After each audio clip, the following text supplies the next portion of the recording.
On this episode of the Denver Bronco Roundup, is the national media too low on the Broncos? We've got a couple rankings out there, some early national media rankings out there. We'll break this all down for you tonight. Bo Nix, how look for next season? Does Bo Nix need to play at an MVP caliber level next season for the Broncos to make the Super Bowl? Also, early contract extensions for Bo Nix. It's that time of the year. We're going to get out ahead of it right now. We're going to talk early contract expectations for Bo Nix, all of that and much more on your next episode of the Denver Bronco Roundup, and it starts now.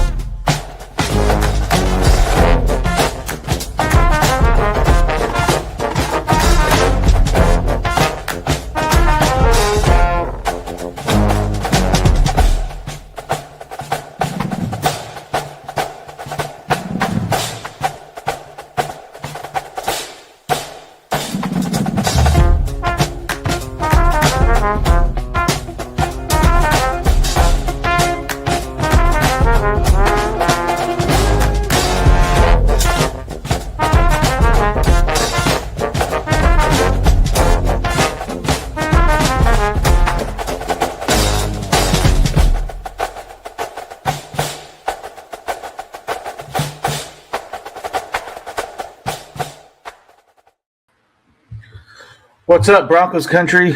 Here for another Saturday edition of Denver Broncos Roundup. I'm your host, Jody Moncrief, and I am here with the coffee man, Patrick Wilsey. How are you doing tonight?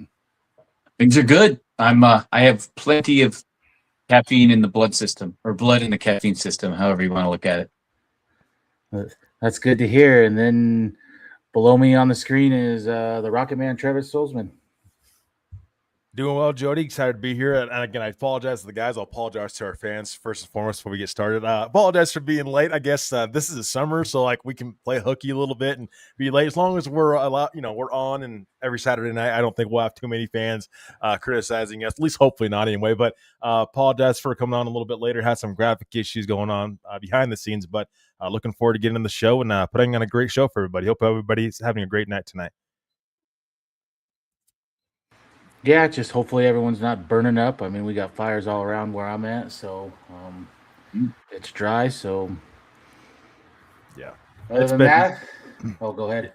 I was just gonna say it's been raining and then it's like 90 degrees the next day.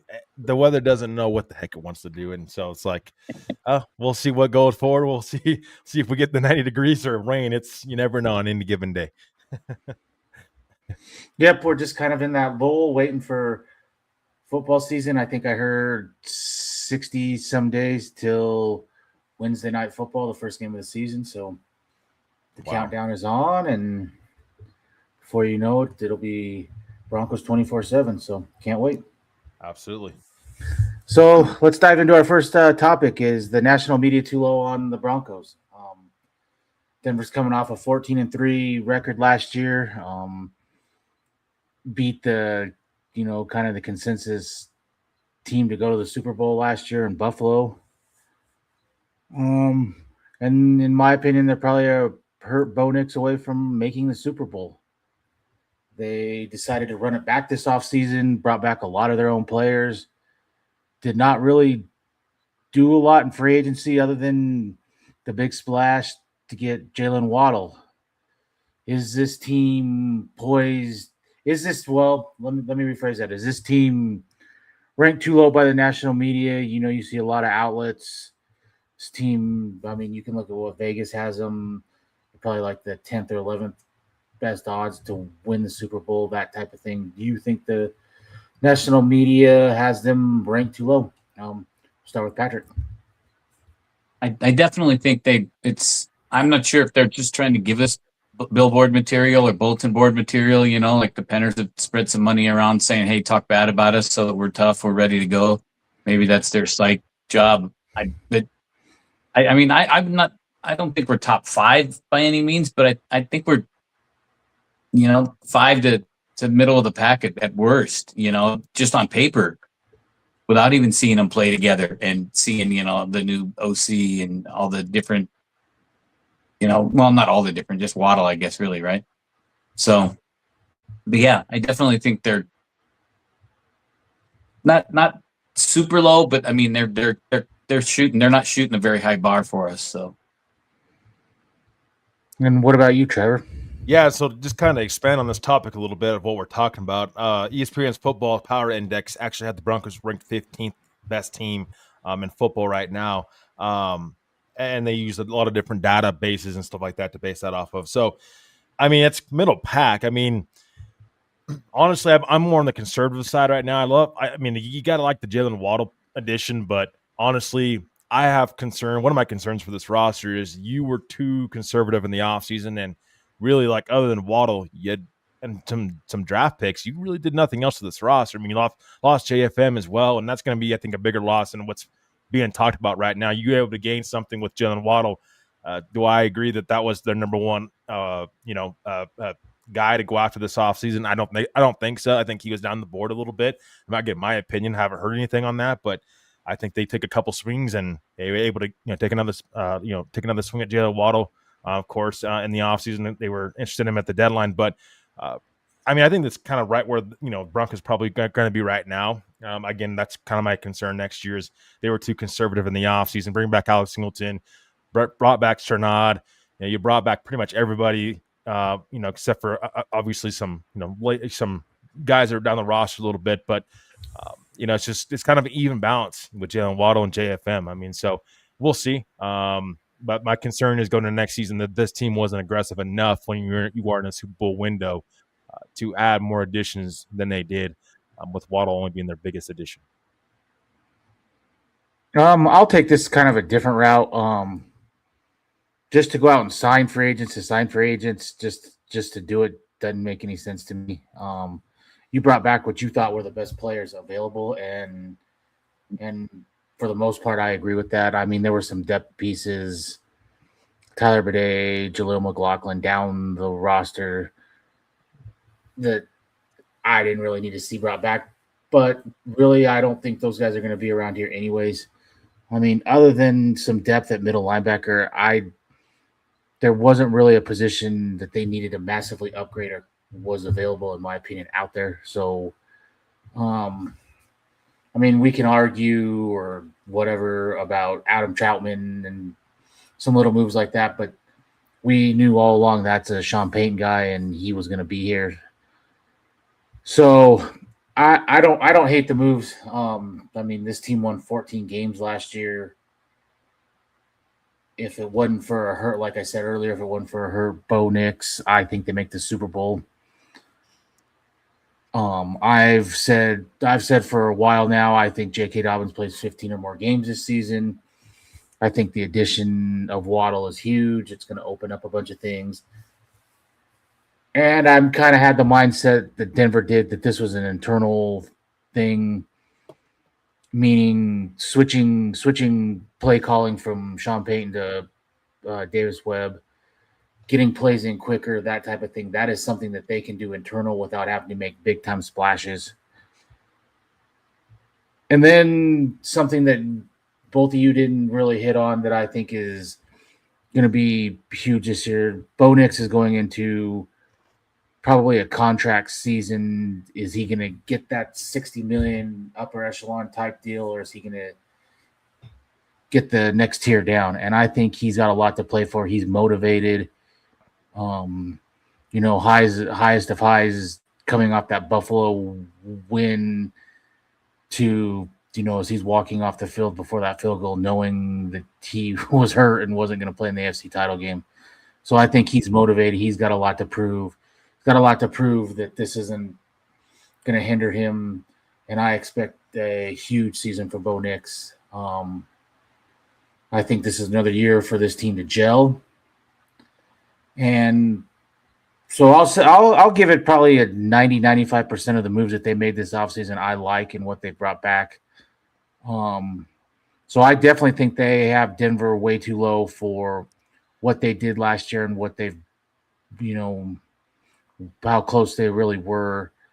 And just to act like that was a fluke, I definitely disagree with that. So I will say, though, before we get into some comments, and that's part of the reason I'm concerned as well. I'm more the conservative side of things, and I bark back at this. Like, I don't expect them to go make 5 splashes in the offseason because splashes don't win you games. I get that. But my thing is, okay, you brought in Jalen Waddle. You still bring him back pretty much the same running back room as you had last year. I know J.K. Dobbins was very good last year when he's on the field. But again, you're relying upon him to stay healthy once again for most of the season. You don't know what you have yet in Jonah Coleman, so you can't sit here and say, oh, Jonah Coleman's going to take this backfield and it's going to be his backfield going forward. And we don't know that because we haven't seen him play yet. So I will play. I will take that approach to the wait and see approach with Jonah Coleman right now. RJ Harvey, he hasn't proven anything yet. So he's pretty much running back the same running back room you had a year ago. Evan Ingram, you better make sure you're right on Evan Ingram because really, honestly, you didn't do much tight end other than Justin Jody in the draft.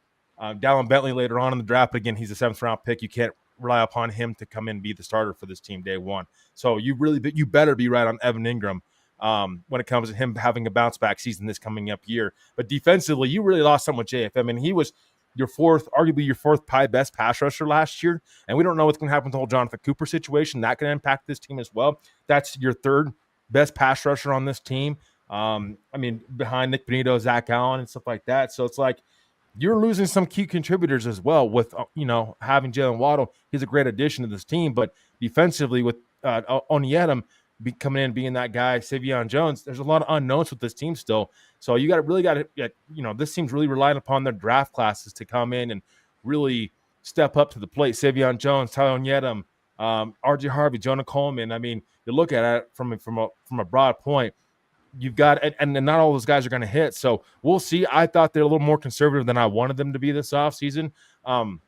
But I mean, again, they obviously have hope in that building and believe in their own guys. No, I'll throw out 2 things. One, I think they tried hard to get Travis Etienne, so it's not for lack of try.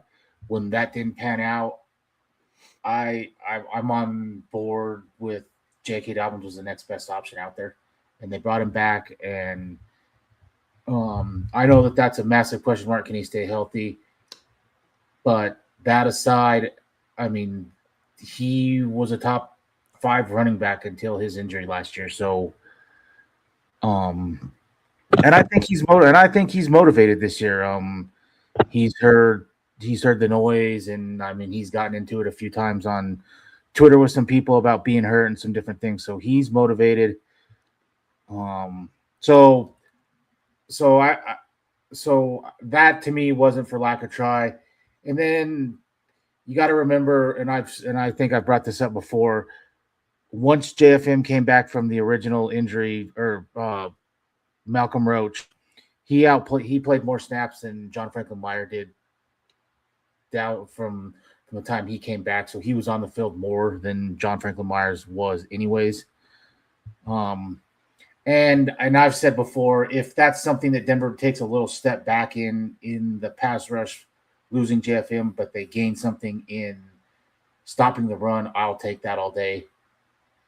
And then, like you said, the Cooper thing, I don't think it's much of a wild card anymore. I can't see any way that he starts the season for this team.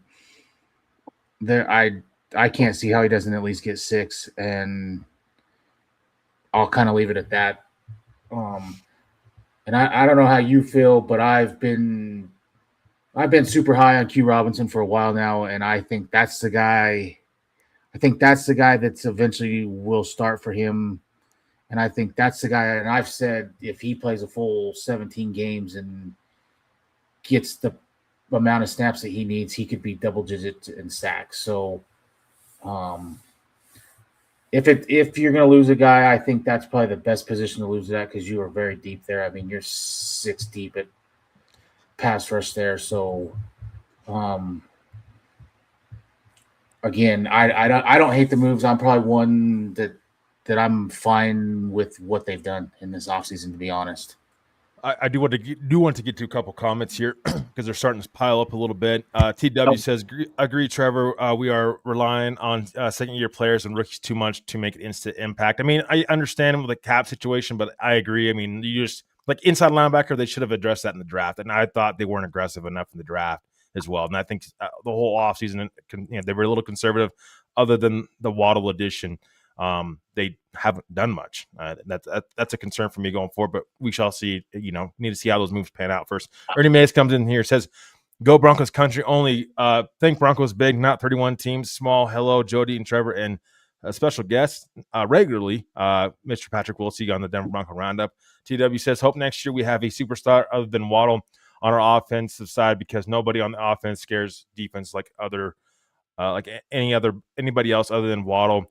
Ernie says, "Hello, Patrick." TW says, "Man, the day we get a great elite tight end or inside linebacker, I'm going to be the happiest person ever watching both sides of the ball." He says Cooper should be a trade candidate right now or mid-season, and they agreed with you on Q as well. I will say on that comment right there, I think his value is worth nothing right now. Exactly. No one's going to touch that. Yeah, especially what he's getting paid.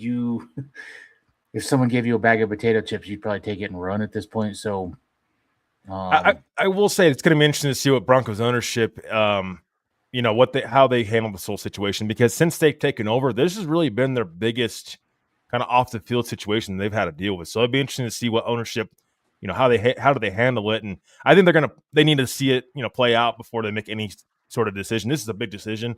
I know that you want to be, like, hey, this can't happen off the field. We've given you multiple tries. We literally sat down with you and explained everything. You explained it yourself, and then you turn around and you go, do something again, and that really makes the situation worse. Makes it difficult for Broncos ownership. But on the field, I think it's going to have a big impact on this team either way. I mean, we're talking about Cooper still possibly being suspended, and so really going to put some emphasis on this defense, and really, like, again, JFM's gone. Now, you may lose Jonathan Cooper at least for, a couple games suspension wise, if not more. So really relying upon a lot of young players to step into that role, and then putting pressure on Zach Allen, and Nick Benito to really have breakout seasons, or at least have, not just say breakout season, but really have good seasons again, and really putting a lot of pressure on those guys to perform. So, all I'm going to say to that is a lot of these young guys better be ready to step up. Jonah Ellis, Q Robinson, the inside linebacker room. Again, the fact that we're already talking about this room being thin and they haven't really done much to address is a concern. So we'll see what this roster looks like going forward. But yeah, I mean, out of depth is going to be tested, I think, early on for this team. I'll point out two things, and then I don't want to dive into this. With the charges being dropped against his girlfriend, I think that's says a lot. That's not a good. That's probably not good for him. Yeah, I will say that, and I'll let you guys.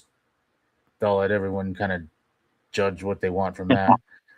and then I will say, middle linebacker of all the positions that we didn't address is probably the one. Is if Singleton or Sternad go down, what you do. Now, keep this in mind. Denver, the last I seen, they were close to $30 million under the cap, and I know that they're trying to save, because they're going to try to roll some of that over, because you've got, with what I've predicted, you're going to have to pay Bo big money next year. But there's going to be some guys get cut. And if I had to guess now, there are going to be some guys that are not on this roster currently that are going to make this 53 from somewhere else at that position. And then I'll throw out another wild card. Drew Sanders is one. He's healthy now.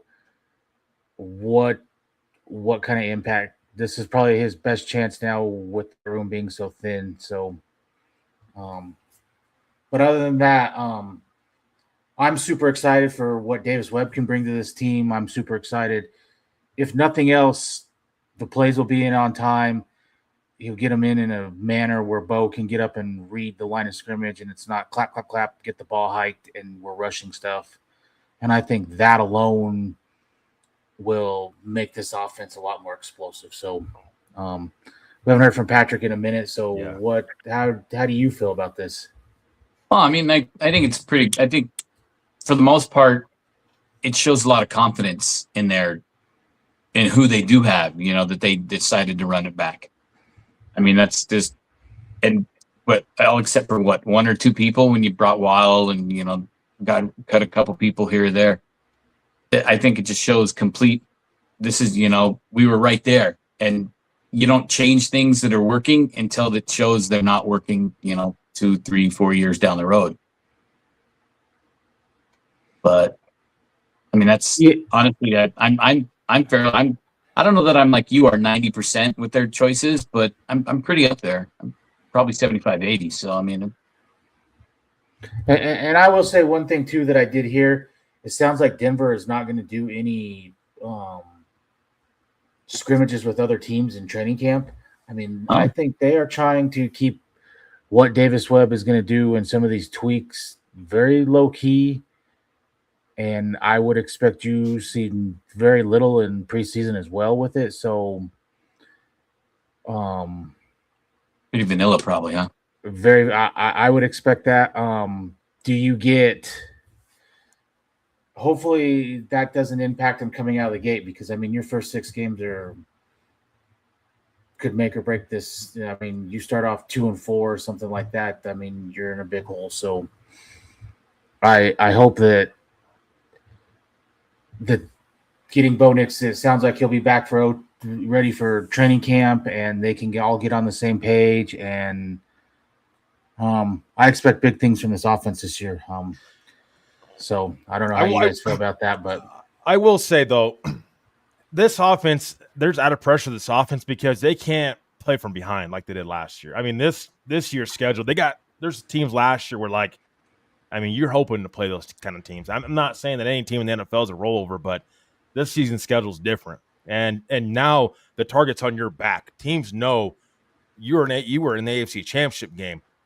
You have a target on your back now. You were one of the 4 final teams standing at the end of the season last year. We're coming for you now. You're top of the AFC West. We're coming for you now. We have another season of tape on Bo Nix. We're coming for you now. Like you have these teams that know this now. There's no hiding behind the wings. Oh, this is a team up and coming. No, teams know who you are at this point in time, and so it's going to be interesting to see going forward how these other teams look at that. But Bo Nix was second in the NFL last year with 5 comebacks, fourth quarter comebacks. I mean, you can't have that going into next year. You've got to get out to bigger leagues early on, and this offense has got to start clicking more, and more than they ever have during the whole Sean Payton era. And I've talked about this has been an issue that I've had with Sean Payton since he's got here. I give him credit for what he's done here in the locker room and stuff like that. But this offense, let's be honest, it's not clicked above and beyond like we thought it might when he came to Denver. And this offense needs to be elite for the first time ever. And they need to be all in, clicking for the first time ever because we're starting to see that we're talking about this. Some of the defense, what the defense has lost. I think this defense is going to take a step back a little bit. I'm not saying that they're going to be out of the top 5 or not be a top 10 unit. I think they'll at least be a top 10 unit next year. But you need to expect that. If you're the Broncos offense, you've got to start putting up points. You've got to get out to bigger leads because the defense can't save you all the time. It's time to see more action from this offense. And Davis Webb taking over the play calling, I think it's going to take some time. I think that this offense can click in the right direction as time goes on, but it's going to take some time for that to happen. I don't expect that to happen week 1, but this offense has got to be better and faster and ready to go more than ever, I think, this coming up season. I agree with that. I think some things that are going to be a question mark with Davis Webb is, are we still going to be 70-30 pass? How does he choose to run the football? And are we going to be more balanced? How does he choose to use the tight end room? Sounded like Evan Ingram in OTAs was getting the ball fed to him a lot. I heard some breakdowns that a lot of his routes he would win off the line of scrimmage, but then a lot of his routes were comebacks and curls and different things where guys could catch up to him and stuff. Will he be smart enough to get him the ball in stride like in the Washington game where he can catch it and move? To me, those are going to be the big question marks. The getting the plays in and that type of thing. I think that's going to be a smooth transition, and I expect that to be smooth. But how he does that type of stuff, and if he can stay balanced and do the right type of thing, I expect this offense to like you said, take the next leap that it needs to. Yeah. And, I mean, before I'll let Patrick go out right after this, and then we can hit Bo Nix and everything after our halftime break. But I will say, Sean Payton has gotten his contract extension. Davis Webb's now promoted to OC, calling plays. Bo Nix, looking like he's going to get a big contract. Got Jalen Waddle in the door. Okay, a lot of great things going in the right direction. This has got to be this offense's breakout season. And if it's not, I have issues of where this team can go, because I do think this defense will take a step back going into next year. Looking at this roster, already talking about inside linebacker being an issue before the season even starts. I mean, I do expect them to add some more depth there. I will say that. But, with the loss of JFM, that can't be underestimated of what JFM brought to the table of this team. I know Malcolm Roach is there, but he's not JFM. John Franklin Myers got paid for a reason. And so I think that Waddle's addition will be big. There's still questions for me in that running back room, even though I do believe in J.K. Dobbins going into next year. I will say that. I said that last weekend. I do think that he will be better. I do think that there's pressure on him to play a full season. He knows that, and I expect him to do so. But you have all these great things lining up, but there's got to be added pressure also from Sean Payton's standpoint and even Davis Webb to get this offense clicking more than they ever have, because of you can expect the defense. You can't go into next season expecting the defense to be a top 5 unit. You need to go into next year and saying, we got to score points.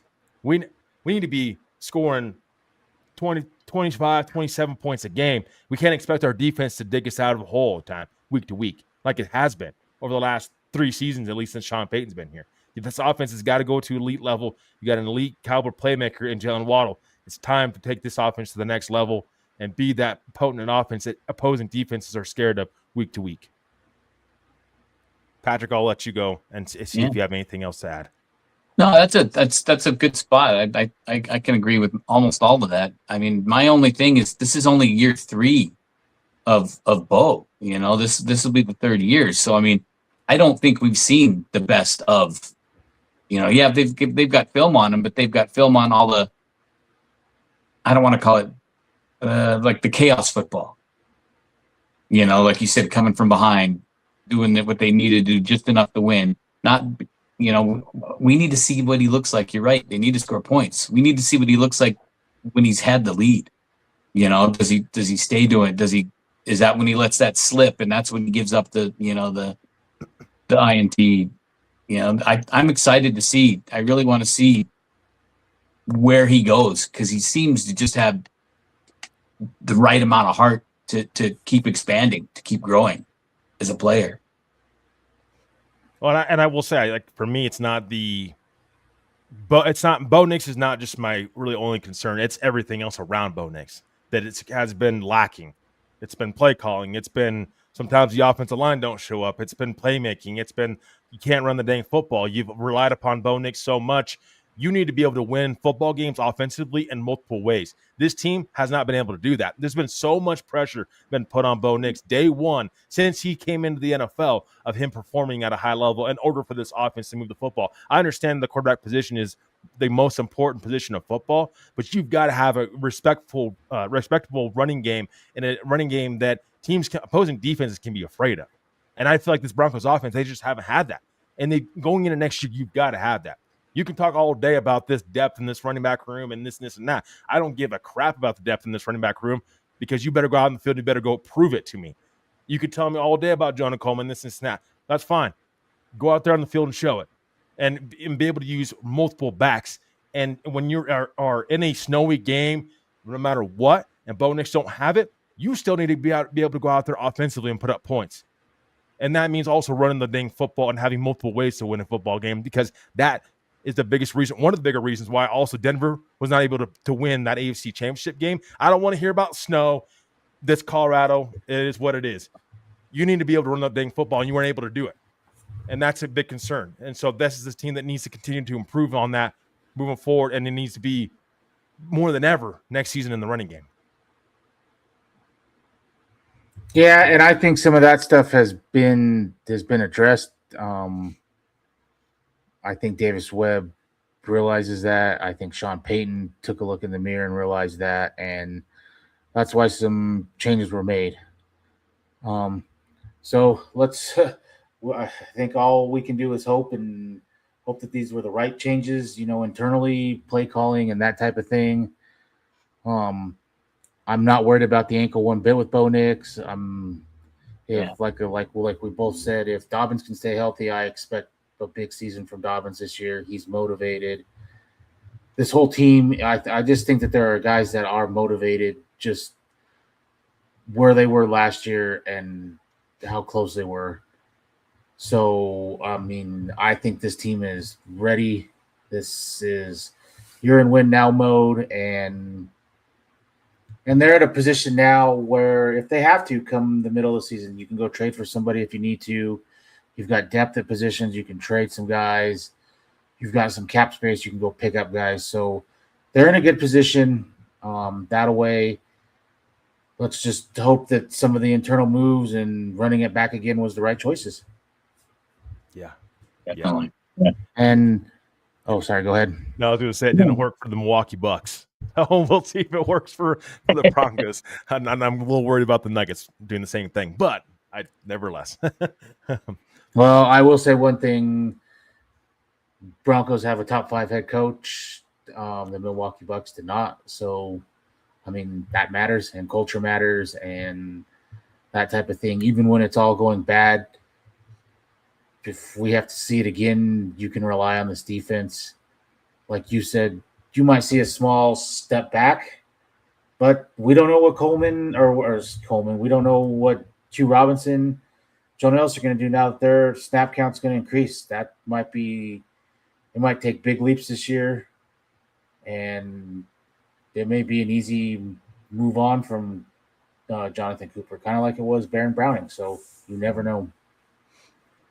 Patrick, if you have anything to add, please feel free to add. And if not, we're going to hit our halftime break, and then we'll get into just real quick. Like, I mean, you guys have definitely been winning me over on letting the young guys see what they got. I know we all know where my loyalties were with certain other players to bring back or not bring back. So you guys have definitely been winning me over in the let the young guys go. I'm really excited. I really want to see, because maybe Jody's right. We're like, who? Huh? We don't know who was there before. I'm really excited. I want to see some more of them. Absolutely. And it's been that way from really the beginning. He's went out and sprinkled in some veterans, Mike McGlinchey and Ben Powers right away, Zach Allen. But from day one, we're rolling with young guys at wide receiver. We were rolling with younger guys at running back. We were rolling with younger guys at the tight end position. And that's what he's done even on defense. They don't have a Zach Allen, but everything else has been younger guys, and they've trusted the process, and so far it's worked out. And so I'm going to continue to trust the process and hope it works out. Absolutely. Good plan. All right, boys, let's hit our halftime break, and we'll be back in 30 seconds.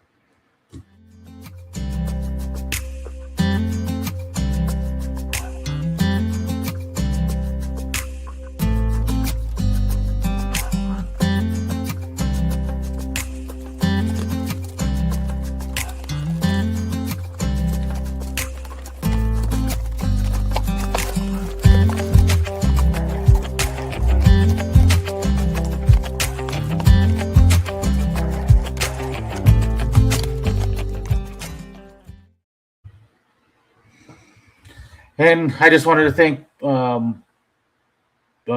Morgan Trinkets for all they do and sponsoring the show, and we couldn't do it without her. So thanks, Pearl, for that. And on to our next topic. This is probably one that people are going to debate. I've heard talk shows around Denver.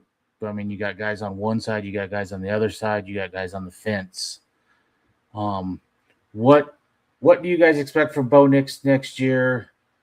Do you expect the ankle to be a problem? And if it turns out good, are you ready to pay him big time money? If it turns out like it has kind of the last 2 years, are you ready to pay him big time money?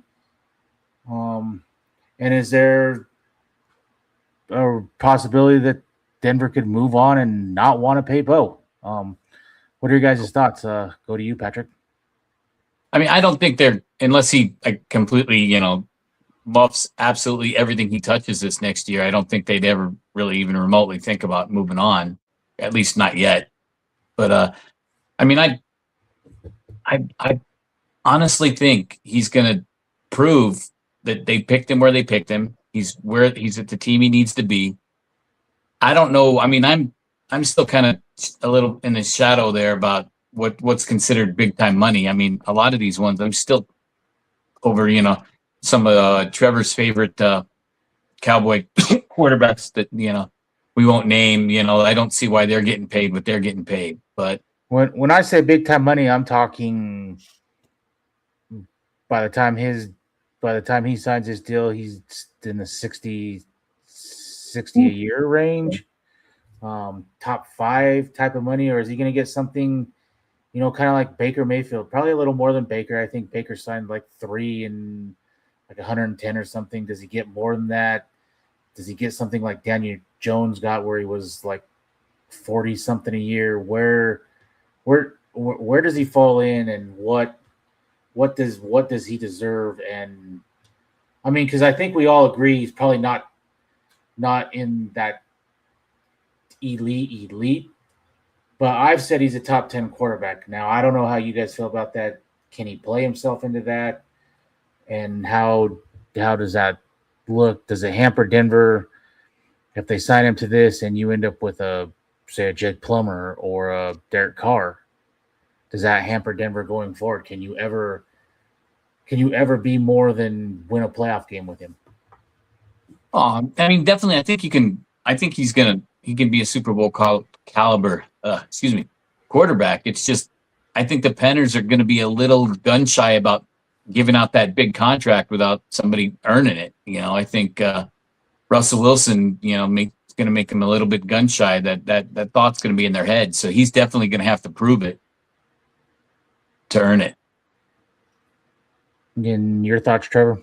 Yeah, I mean, I don't think there are like any big rush to pay Bo. I mean, he's going into year 3, like Patrick said earlier, but I expect it to be more of a June, July, August kind of extension, before he goes into year 5 of his rookie contract. So, I mean, I don't think there's any rush to pay Bo right now. I think you need to, because I don't think we've seen the upside of Bo Nix yet. And I think that's one of the things the Broncos country can really hang their hats on is, hey, I don't think we've seen the best of Bo yet. Like, we've seen a lot of great football from Bo Nix, but I think he's just getting his feet wet in the NFL. And I know his age, I get that, mid-20s, whatever. He's not exactly young for a quarterback, but I mean, I think his floor's high, but I think his ceiling's still yet to be determined. But I do think, I mean, he's going to year 3 of his contract. Probably, I would say they want to get out ahead of that 5th-year option. So I would say at the end of year 4, probably August, July, something like that. They'll do something with Bo Nix's contract, but I don't know if they even do that going into next year, because he'll be just going into year 4. So they may wait a little bit to pay Bo, but I do think they'll get out ahead of it, as this Broncos ownership group has proven time and time again when they pay big guys. They like to get it, these deals done, these bigger deals done before the start of the season. So I think it's, they want to see what Bo Nix, how he comes back from that ankle injury. I wouldn't be surprised if it takes a little bit of mobility away from him, but I don't think it'll take a lot away from him. I still do expect Bo Nix to still be Bo Nix plus, and I say that like I do expect him to be a big important part of this offense and what they do. But I mean, you look at some of the elite quarterbacks. We'll take a look at that real quick and break that down. I mean, Patrick Mahomes making $64 million a year on a year, per year to year. He's the top, highest paid quarterback in the league. Dak Prescott, $60 million. So I would say from a contract standpoint, like what to expect from Bo Nix, it'd be, for me, he's probably in that Brock Purdy kind of contract extension. I would say right around that. And what Purdy's making $53 million a year. So I think he's 54, 55 million. Now by the time, he comes up that an extension, that could be close to 60 million. You're right, because of the cap going up and stuff right now. But if I'm paying Bo Nix right now, and if I had to kind of guess right now, if they had to extend him now, I would say he's in that Brock Purdy, Jared Goff kind of, money wise, cash wise, $53 million, $52 million a year, kind of range. That's probably where I think Bo Nix would be. So, But it'll be interesting to see also, like, do the Broncos wait to see what the Commanders do with Jaden Daniels, what the Bears pay Caleb Williams, and then like let those guys set the market, or do they try to get out ahead of those teams and set the market for Bo Nix themselves? So that's the biggest question for me. But I still think we're a little bit of ways away from them paying Bo Nix. And I'll throw out a couple things. Don't just look at, well, he's 1-1 in the playoffs. Don't look at that. Look at the most elite quarterbacks in this league. Take Patrick Mahomes out of it because he's probably a top 5 quarterback of all time. Take him out of this list. Look at Jared Goff. He's never played in a Super Bowl. Lamar Jackson never played in a Super Bowl. Josh Allen never played in a Super Bowl. Joe Burrow's won Super Bowl, and other than that, he's done nothing in the playoffs. I mean, Dak Prescott can't even win playoff games. So Justin Herbert never won a playoff game. So guys that we say are the elite of the elite, look at what they've done when it comes to playoff records. So don't just look at that and say, well, he doesn't win in the playoffs. Or, I mean, you got to look at that as well. I think so. Some other things I've heard. Do you guys think that the ankle, is that something that would make you hesitant to pay him? If you sat down with Bo right now at the table, would the ankle scare you a little bit, or is that a non-factor?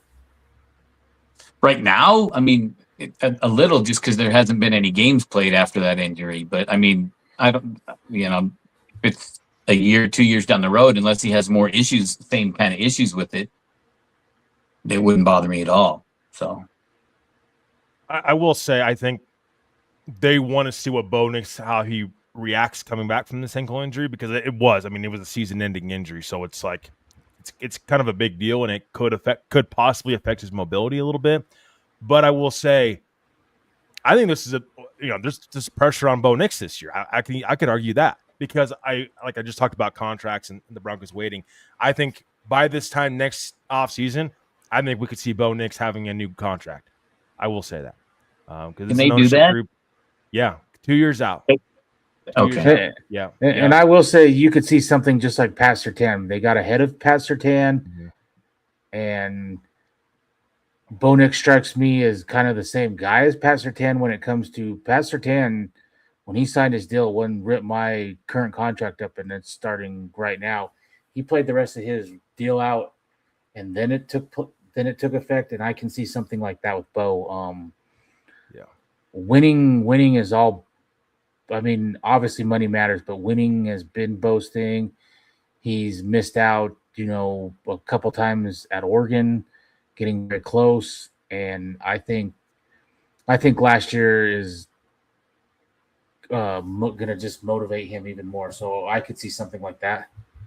And if he balls out this next year, there should be no hesitation to pay him. I mean, I agree with letting him play this season out, and at the end of the season, reevaluating where Bo Nix is at, and reevaluating like, hey, he's probably our future, franchise quarterback, but let's make sure we protect ourselves at the same time. Let's be smart about just giving money out. There's going to be ripple effects on giving Bo Nix a big contract. We're going to have to get cheaper in other areas, because at the end of the day, this is a salary cap league. We can't pay everybody. So I do think Broncos ownership and George Payton, Sean Payton, they'll be smart about that. Like, if Bo falls on his face this year, then we might have some problems when it comes to contract extension. But I don't expect that to happen. I can see this ownership group, though, getting out ahead of it, even before Patrick Surtain and Quinn Miners and some of these other guys, going even before he goes into year 4, getting a contract extension done. That way it's out of the way. You got your future franchise quarterback. You got him locked up long term. It's the quarterback position. These teams, they will dish out big money to quarterbacks that have shown their potential and shown what they have. They just got to go out there on the field and show it consistently. So I think Bo, this next season is going to be huge for him, whether he gets that big contract extension, at this time next offseason, or do they wait a little bit longer.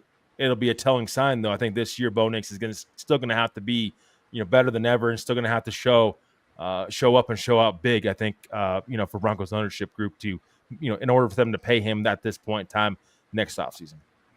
And I will add, someone mentioned that the Russell Wilson deal might play a factor. I think I'm in disagreement with that because just of the type of players that both are. Bo Nix doesn't have the drama that Russell Wilson has with him. He doesn't have the entourage and the stuff behind him. He doesn't have his own. If he does have his own coach, it's behind the scenes. No one knows about it. It's not out in there. He's not asking for his own office and that type of stuff. Yeah. And Bo Nix, I mean, he may have to change up a little bit how he plays when it comes to one read and run, which I'm fine with. Where Russell Wilson wanted to change his whole game and just stand there in the pocket and not move at all. I don't think that you're going to see that from Bo. So I think there's totally different things. Plus, Sean Payton, from everything you hear from other reporters and different things, and the one that sticks in my mind is Diana Rossini saying she got a call in the middle of the night and he left a message. We have finally found our cue. I mean, just to randomly leave her a message and say that. Sean Payton is all in on Bo, and I don't think that the Russell Wilson deal should scare you away in any sort of shouldn't scare you away at all, in my opinion. Well, in that Russell Wilson situation, it was completely different. I mean, Russell Wilson, you literally had to have a contract extension done with him before that trade even happened, or he was not going to approve it. He wasn't going to come to Denver, so he wasn't going to play on that last year of his contract and get traded. I mean, that's nature of the business of in the NFL. So the different situation with Russell Wilson, I don't think they're gun shy at all. They've been willing to pay guys big money, and that was one of those deals where it had to happen, and they were very desperate for a quarterback at the time. You're not desperate now. You've had Bo Nix inside the organization for a couple of years. Bo Nix also, he puts, he's more of a team guy, first. He wants to win more than anything. I'm not saying Russell Wilson didn't, but let's be honest, there's a little bit of diva there in Russell Wilson from a quarterback standpoint. So he wanted to get paid big money, and I'm all for players getting paid, but with Bo Nix, I mean, if you believe this is your franchise quarterback going forward, you're going to pay him big money. But I can also see being conservative, making sure, hey, 100%, this is our guy before we pay him, $50+ million a year. And again, the ripples it's going to have on our roster. Once we pay him, once that new contract kicks in, it's going to be very real. You're going to feel that impact once that happens. Let me get into a couple more comments, and then we'll get Patrick involved in here a little bit. Kenny, our other horseman, comes in, and my co-host on the Juice Football Talk Show every Tuesday, 8 p.m. Mountain Time, 10 p.m. Eastern Time, or at least we try to get it beyond around that time. Sometimes a little bit later. I'll be honest. But Kenny says, "What's up, three amigos on the dance floor drinking a watermelon crush? Cheers to everybody." And he's even saying, what he just said, blue and orange Jello shots. Wow, Kenny's getting a little having a heck of a time. He says, and posse, cheers. Love you all. Love you as well, Kenny. Glad that you could join us on your vacation. Kenny won't be on the Juice Football Talk Show on Tuesday. He'll be on the following Tuesday. Enjoy your week off, my friend. Going on vacation, and Kenny's enjoying a Nix championship as well. I think that's part of the blue and orange Jello shots, probably what he's mentioning there. Martin's coming in here. He's got a question, and I'm gonna let Patrick answer this. He said, "Could you name a team in the league that would be willing to pay about $50 million?" I don't. Patrick. Cowboys. I mean, they're willing to play Dak Prescott that can't even get to the playoffs, $60 million. I think they'd be willing to pay somebody that can win a playoff game $50. Ooh, just the Cowboys? I mean, he said first off, just off the top of my head. I mean, I think there's a couple of other teams. I mean, I think Atlanta would probably get in there. I think Miami would get in there. Oh yeah. So I'm trying to think. I mean, I don't know about Miami, but I'll throw out Arizona. I'll throw out the Jets. I'll throw out Pittsburgh. Probably, maybe not this year because they got Aaron. But Pittsburgh will be in the mix for a quarterback next year again. I'll throw Pittsburgh out. Minnesota, possibly. Yeah, I was gonna say, yeah. So there's the Jets would have to make a smart decision, though. The Jets haven't been able to make smart decisions. I don't know if they'd be able to do that, though.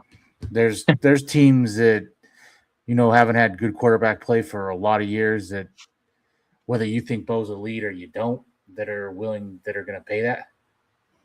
So Yeah. I think that there are multiple teams. I mean, you got Daniel Jones is getting close to 50, and what has he done? So Yeah. there are teams that Yeah. there are teams that would be right there to pay Bo. So I wonder if Kevin O'Connell's regretting that decision on passing up on Bo Nix to take JJ McCarthy. I wonder how he feels at this point. I mean, we'll see on JJ again. The verdict's still out there, but right now it doesn't look too good. I will say. So I'm glad you threw Minnesota in there. I was going to throw Minnesota in there as well, Jody. Well, but I will say, go ahead. I'm not going to get in on. Minnesota made multiple mistakes. I mean, once you drafted him, he should have been the guy, and you should have rolled with him. And you should be rolling. They shouldn't be rolling with Kyler Murray and all this other stuff. You need to see what he can do, and if that means you fall on your face again, so be it. Then move on. But him sitting the bench, because I don't think he's going to start this year. I think Kyler Murray will, and so I don't think that helps at all. Plus, I think they messed up. Really, they shouldn't have moved on from Sam Darnold. That was probably their first mistake. They should have just paid Sam Darnold. I would say JJ McCarthy might have been the first mistake before Darnold, but I think there's a reason JJ McCarthy's not going to start this year, and that's quarterback competition. They've already kind of seen what JJ McCarthy by himself in that quarterback room looks like, and your star wide receiver. Well, I'll say it's trickle down effect. Not signing Sam Darnold, letting him go, then you drafted JJ McCarthy, then why you should have went all in with him. I mean, Denver played little games here. It was a competition. It was not a competition. They were going to roll with Bo unless he just fell flat on his face, and with the good and the bad. And they have not done that with him. So I don't know that he's really gotten a fair shot there. I mean, he's gotten a fair shot, but you've got to go all in. And so until they do that, I don't think we know what JJ McCarthy is. But I will say, though, that they did last year because they didn't bring any – I mean, Carson Wentz, so okay. I mean, they really didn't bring any quarterback competition in there. And Justin Jefferson was not happy with last year, how things transpired last year. I mean, you might be one more year of bad quarterback play and missing the playoffs of Justin Jefferson asking out of Minnesota. I think that's how bad things got last year with Justin Jefferson. He's very visibly frustrated with quarterback play, and that's why you need some extra competition in there with JJ McCarthy.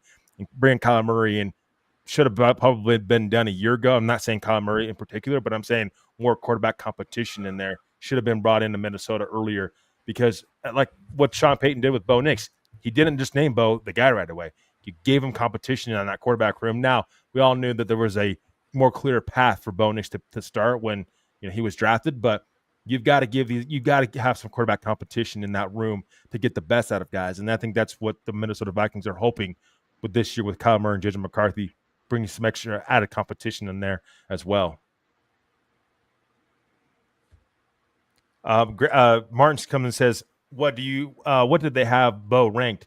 Around 20th? They won't pay him more than what the 20th guy is worth. They're billionaires for a reason. Martin's got a little pushback with that. I will say that the guys ranking Bo around 20th are not billionaires. So for what that's worth. And I will say a lot of this is clickbait to get clicks and views and different things. If you just look at Bo, I mean, I think he's thrown for the most touchdowns in his first 2 seasons of any quarterback ever. I think he's like top 5 in wins for a quarterback out of the gate in his first 2 seasons. If you just look at where he can, and I'm not saying he's polished or any of that type of, because he's not yet, but if you just look at, I mean, there are some things that he's doing that's pretty incredible. So having him ranked 20th, I think that's clickbait, and that's more to we don't like Sean Payton and different things, in my opinion. Patrick, your thoughts? Yeah, no, I definitely agree with the clickbait angle of things. I mean, it's just like they don't sound like they believe what they're saying when they talk. They never give a decent reason for why they have him rated where they have him. it's frustrating that way. I mean, and that's why I wondered if was I just being a homer looking at things, or was I actually like Jody just said. I mean, the most touchdowns, the most wins of of that rookie class. I mean, he had fewer interceptions than somebody we got as a free agent Hall of Fame wise down the way. He had less interceptions than Peyton Manning did his first two. So I mean,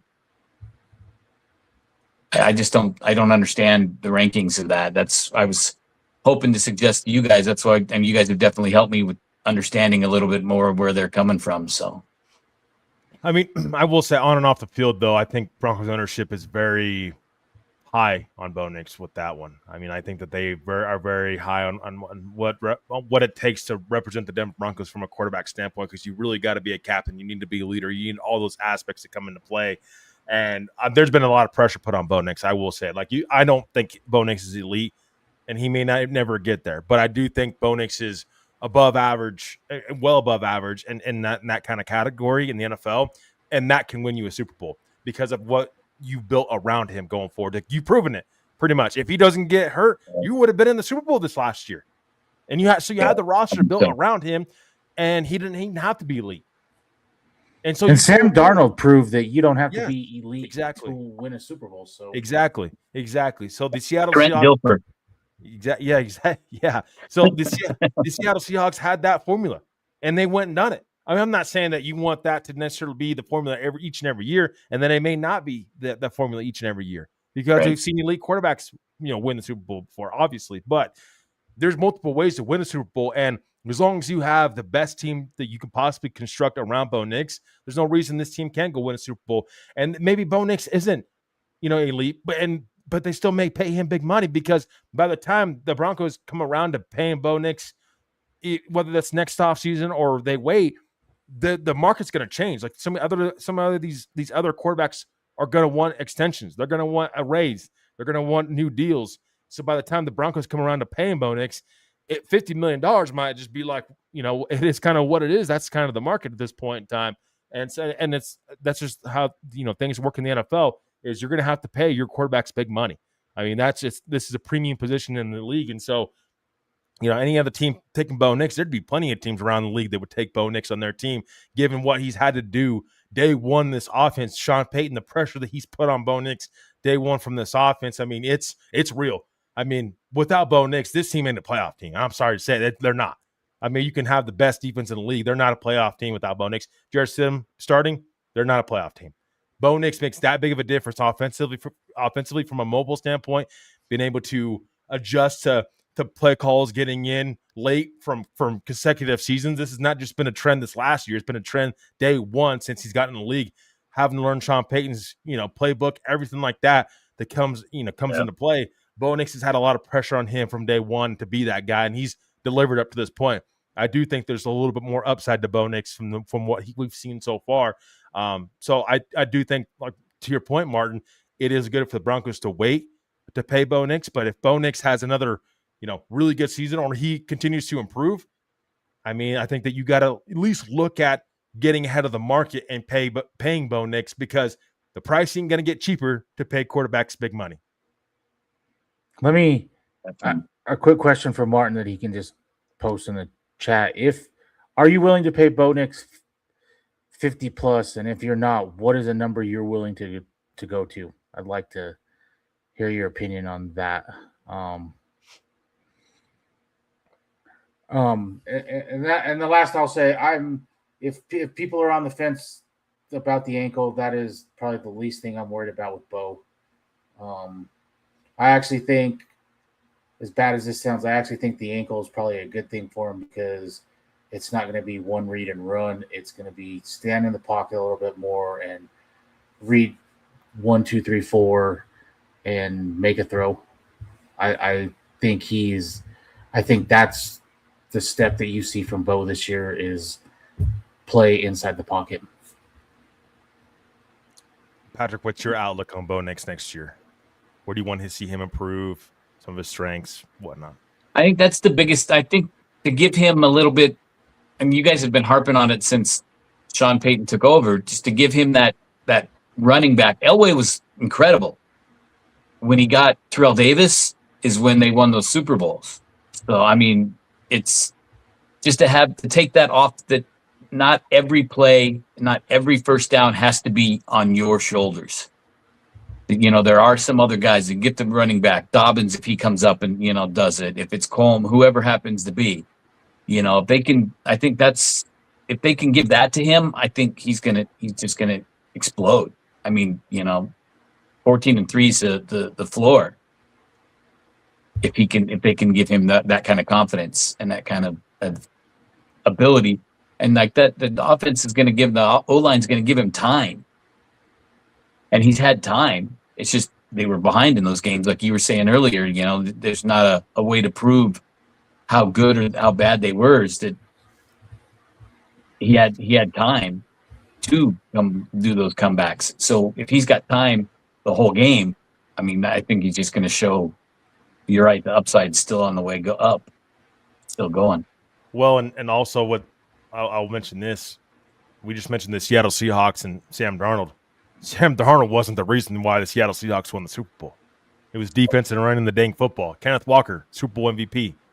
I mean, he got paid big money. I mean, you've got to be able to run the football at a high level. And I'm sorry if the Broncos can't run the football at a high level and improve that drastically this next year, forget about winning a Super Bowl, because it probably is not going to happen. I mean, you need to click on several fronts from an offensive standpoint, defensive standpoint, special teams. Almost not. I mean, I'm not saying teams need to be perfect, but you need to be having your things, and everything needs to be in line for you to win a Super Bowl. It takes a lot to win a Super Bowl and to bring a Super Bowl championship back to Denver, and it's going to. It's going to take all three phases: offense, defense, special teams. It's going to take the running game being much better than they ever have been. You got to take pressure off Bo Nix, because yes, there's still more that Bo Nix needs to do going forward, and there's more upside there. But there's been also teams that have a lot of film on Bo Nix. They know how to attack Bo Nix. They know how Bo Nix likes to play. They actually get the ball out of his hands quickly. So is it smart to get upfield quickly on Bo Nix, or is it smart to contain and contain him inside the pocket, like not let him get outside the pocket and be mobile? So there's so many different things that come into factor. But I will say this: there's multiple ways to win, and the Broncos got to figure out that Seattle Seahawks way of running the football efficiently, playing really good defense. Of course, that's what they've done in the last several years since VJ's been here, and it's been a blueprint to this defense. So I will say, Martin, and my last thing here he said, I'm willing to pay $55 million, but I like a bargain like anyone else. I agree with that, Martin, but I will say the Kansas City Chiefs have done a great job at this over the last several years with Patrick Mahomes, paying them big money, right? They take that base salary and putting into signing bonuses, which will help their salary cap situation. So you're paying him a lot of money right away, but a lot of it's guaranteed, and you can maneuver the money, maneuver money within the contract to help your team from a cap standpoint. Now, what the Chiefs have done wrong over the last couple of years is they've not hit on their draft picks. And I'm sorry, if you're going to be successful doing anything in the NFL, you've got to hit on your draft picks, and especially when you're paying your quarterback big money. And the Chiefs have failed to do that over the last couple of off seasons, and so that's why that they put this roster in the predicament that it is around Patrick Mahomes. Their roster around Patrick Mahomes hasn't been built and hasn't been constructed the right way, and that's why you're seeing the Kansas City Chiefs starting to drop, and I think they're going to continue to drop next season. And so Martin says, I like Bo better than $53 million, Brock Purdy, but I don't like him as much as $55 million, Joe Burrow or Josh Allen. I mean, yeah, I agree with that, Martin, but I will say by the time they pay Bo, Joe Burrow, Josh Allen, they might get extensions. So their money, they may get some raises as well, because the salary cap's going to continue to go up. So I understand that, but I think Bo Nix has been right there with Brock Purdy and how good he's been. He reminds me of Brock Purdy in a lot of ways. Yeah, and I will say, is Bo in the level of Joe Burrows or Josh Allen? I'm going to say not yet. But I will say there are some traits that he has that those guys have not shown, and that's fourth quarter comebacks, and he can win in the clutch, and he's proven that. And I think all that other stuff will come. I mean, look at Justin Herbert. He is what everyone says is the mold of a perfect quarterback, and he folds in the playoffs. He looks bad in the playoffs. So do you want a Justin Herbert or do you want a Bo Nix? I mean, to find a Patrick Mahomes or a John Elway or somebody like that, those are once every 30, 40, 50 years. So you got to take what you can get sometimes. So, yeah. There's nothing wrong with being a game manager. I mean, I still think, certain New England quarterbacks that were far and away the most winning and the best, most Super Bowl rings, all that kind of stuff. I still think just a game manager. There's nothing wrong with managing a game when it needs to be managed. See, and I always think that that's a term that gets the bad rap.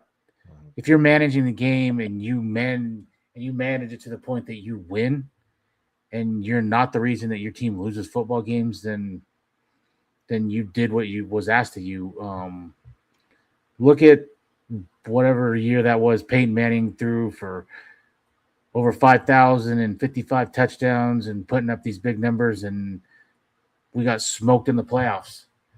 And then you get Brock Purdy and Peyton Manning where they were managing games and managed to what this team could do, and you won a Super Bowl because of it. So it's not all about just look at Joe Burrows. He puts up huge numbers every year when he's healthy, but you got to be smart with it. Just because you score and you throw your defense right back out there, you don't help the other side of the ball.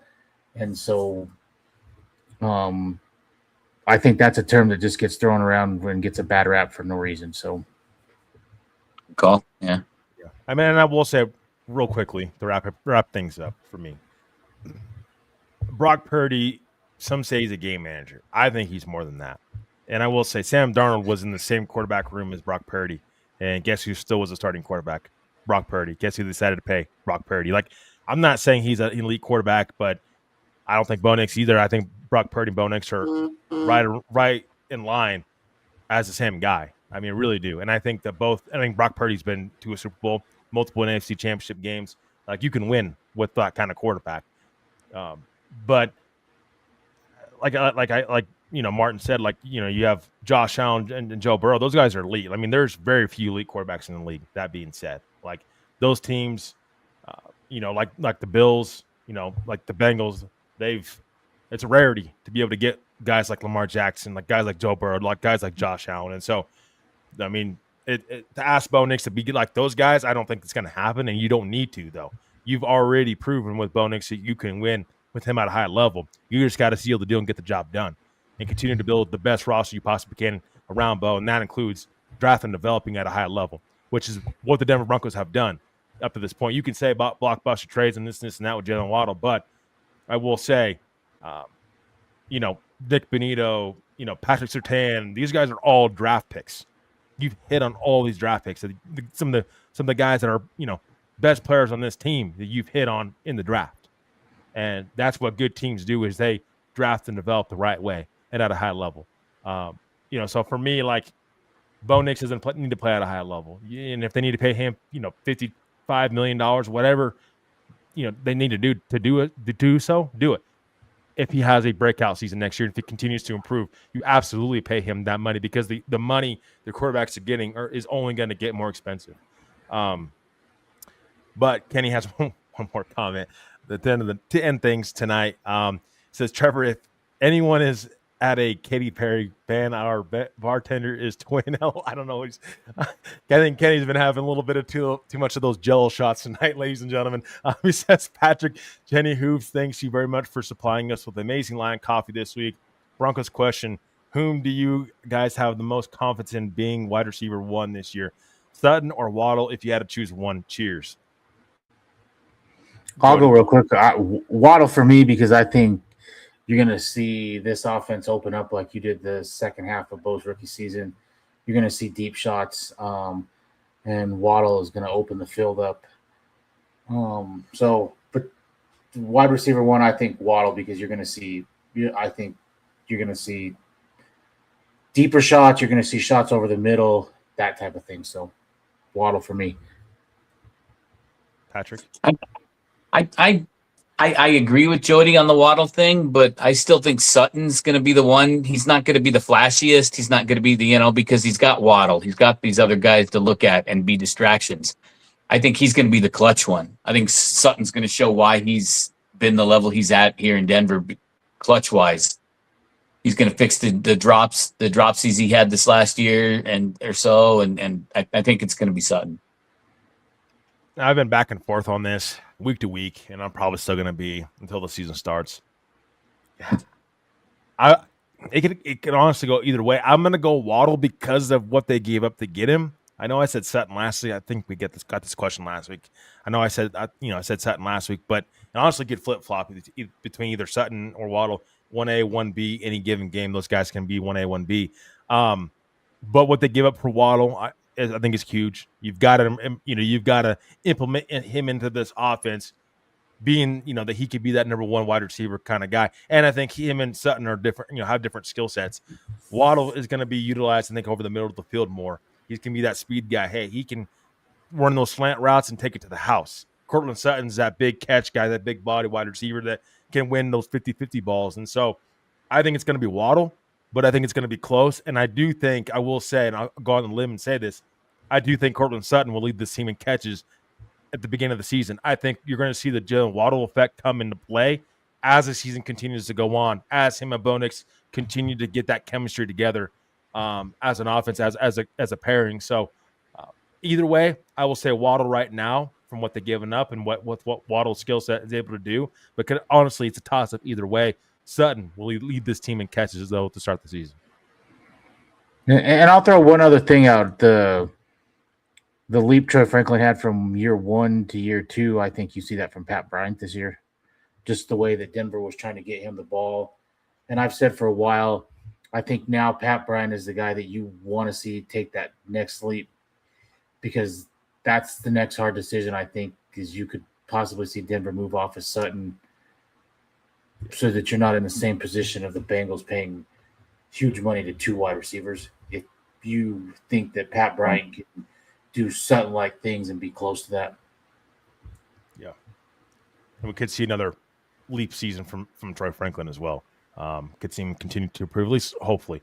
All right, boys, closing out the show. Any final thoughts? Jody, give your final thoughts first and foremost. Great show tonight. Appreciate everybody joining us. Kenny's even having jello shots and joining us. So that's creative. That's amazing. Appreciate it, Kenny. Appreciate everybody out there tonight watching. Jody, and your after final hours thoughts tonight.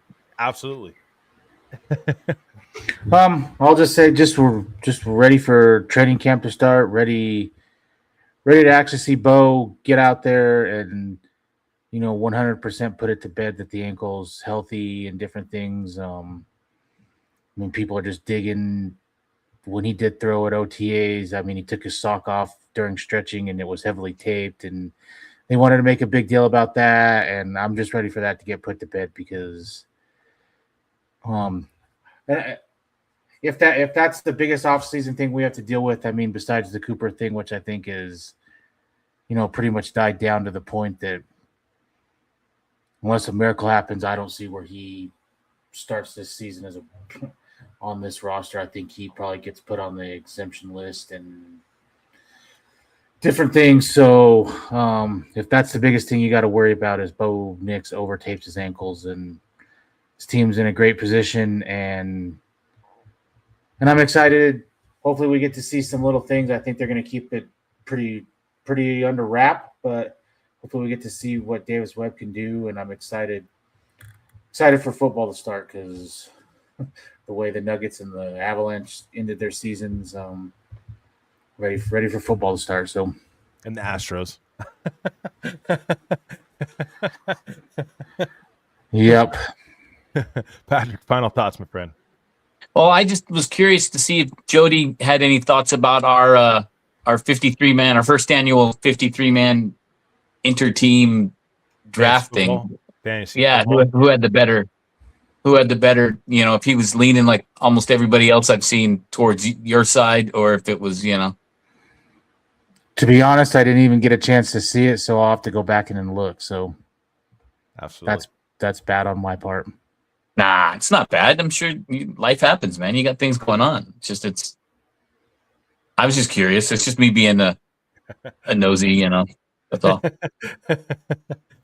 Because I'm still very proud of my choices. I still think I chose really well. So we're going to line it up at the end of the season and see who ended up winning it at the end of the season, Patrick, and see whose team ended up better. But no, appreciate everybody joining us tonight. Appreciate Jody being a growing host, continuing to host, and you've done an amazing job. So Jody, want to shout out you very quickly. Patrick, want to shout out you for being amazing on here as well. Come in regular on Denver Bronco Roundup every Saturday, 8 p.m. Mountain Time, 10 p.m. Eastern Time. I know we were a little bit late tonight, but again, it's summertime. I mean, it's summertime when Kenny's having Jello shots in Jersey. So, it's summertime, but appreciate everybody out there. If you're watching on Facebook, make sure to go like, share, and subscribe on YouTube. Trying to get those YouTube numbers up. So make sure you're supporting us in that way. If you like what you're seeing, if you love the topics we're putting out there each and every week, make sure to go like, share, and subscribe on YouTube. Trying to get those YouTube subscribers up there. But, for me, for Jody Moncrief, for Mr. Patrick Wilsey, appreciate everybody joining tonight and just continuing to support our show each and every week. And we'll be back on the Juice Football Show Tuesday night, 8 p.m. Mountain Time, 10 p.m. Eastern Time. But for me, for Jody and Patrick, we're out. We'll hope everybody has a great rest of your weekend. And as always, go Broncos.